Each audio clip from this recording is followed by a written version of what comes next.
सरस्वती जी और उनकी बहू रश्मि के बीच एक दिन बहस छिड़ जाती है। आखिर किसका काम ज्यादा आसान है, बहू का या सास का? माँ जी, सास को काम ही क्या है, आपके सारे काम उंगलियों पे तो हो जाते हैं। कुछ भी। हाँ, हिसाब तो उंगलियों पे ही हो जाता है ना। अरे बेटा, ऐसा सिर्फ अभी लगता है, जो मुझे करना पड़ता है ना, वो तुझे करना पड़े तो समझ आएगा कि असली काम का पहाड़ कैसा होता है। ठेले बराबर वजन भी नहीं है आपके काम में, और बात पहाड़ों के वजन की कर रही हैं आप। तू ऐसा करती ही क्या है घर में बेटा, ये तो बता मुझे। मैं थोड़ी ना कुछ करती हूँ, सब जादू से हो रहा है इस घर में। अरे एक दिन मेरा काम करोगी तो समझ आएगा। Okay okay, shut up. कल से मैं घर के काम करूंगी और तू मेरी जगह हर चीज का हिसाब रखना, ठीक है? ठीक है, ये भी कर लेते हैं। ये सास बहू की डील के बारे में रश्मि के पति अमन को नहीं पता था और ना ही अमन के पिताजी सुरेश जी को। पर गेहूं के साथ साथ जैसे घुन भी पिस जाता है, ये दोनों भी पीसने वाले थे। सुबह अमन उठकर रेडी होता है ऑफिस जाने के लिए, तो पता है उसके कपड़े नहीं निकले हुए हैं। अरे रश्मि, तुमने मेरे कपड़े नहीं निकाले? अपनी माँ से पूछो ना, उन्हीं का काम है ये। अमन अपनी माँ के पास जाता है। अब मेरे कपड़े आज आप देने वाले हो क्या माँ?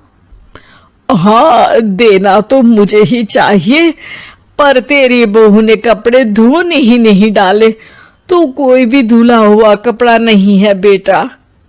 हैं? ऐसा क्यों? कपड़े तो धोने आप ही देते हो ना माँ?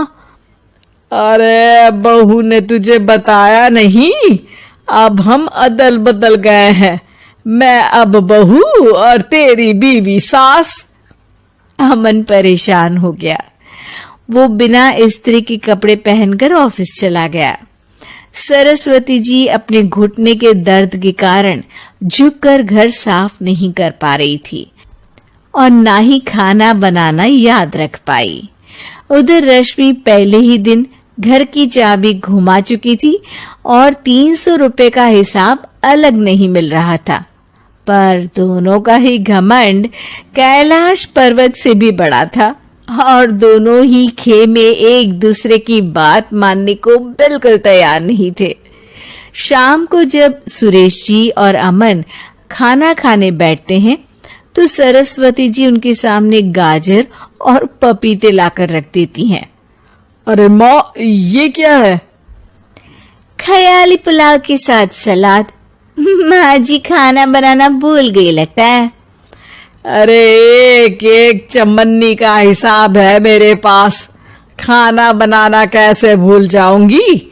ये तो मैंने पढ़ा था कि फल फ्रूट खाने से सेहत अच्छी रहती है, इसीलिए ये ले, एक फल खा ले।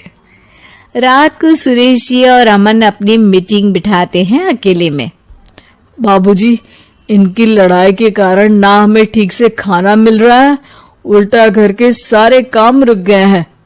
हाँ बेटा, 2 भैंसों की लड़ाई में बेचारे खेत के पौधों का भी नुकसान हो रहा है। पर पापा, क्या बताऊं आपको, मैंने माँ को इस महीने की 2 तारीख को बिजली के बिल के पैसे दिए थे। आज बिल भरने के लिए मांगने गया तो पता चला कि रश्मि उन पैसों से गैस सिलेंडर ले आई। अच्छा, तो सिलेंडर के पैसों का क्या हुआ? अब सिलेंडर के तो कोई पैसे नहीं थे बाबूजी, हमारे घर पर गैस की पाइपलाइन लगी है ना।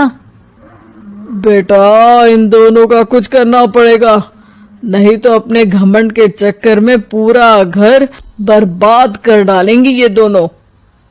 अमन और सुरेश जी काफी सोच विचार के बाद एक निष्कर्ष पर पहुंचते हैं। रात ही को दोनों अपनी पत्नियों की अलमारी से नई साड़ी निकालते हैं और सुबह जब रश्मि और सरस्वती जी उठते हैं तो देखते हैं कि दोनों पति साड़ी पहनकर चढ़ाव पर सब्जियां काट रहे हैं। अरे ये सब क्या हो रहा है? क्या हो रहा है मतलब? आप दोनों अदल बदल हो सकते हो तो हम क्यों नहीं? अरे क्या मतलब? नहीं नहीं, मेरी भी बचपन से किसी की बहू बनने की इच्छा थी, तो आज से सरस्वती तुम बड़ी बहू, मैं मिडल बहू और अमन छोटी बहू। अरे लेकिन सब घर पर बैठ जाएंगे तो कमाएगा कौन? ये घर कैसे चलेगा? अब वो तो भैया या बाकी लोग जाने, अब हमने भी अदल बदल कर ही लिया है तो कुछ नहीं हो सकता। रश्मि और सरस्वती जी को समझ में आ जाता है कि उन दोनों की आपस की डील के वजह से इन दोनों को बहुत तकलीफ हो रही है और उनके ईगो ने दूसरों को कितनी यातनाएं दी है। अब असल में माँ जी आप सही थी, सास बनना बहुत मुश्किल है। अरे हाँ बेटा, और तू भी, मुझसे तो नहीं हो पाया सब घर के काम, वापस बदल ले क्या? हाँ हाँ बिल्कुल माँ जी, और अब आप दोनों भी बदल लीजिए, कोई आ गया तो आप दोनों को देखकर क्या सोचेगा?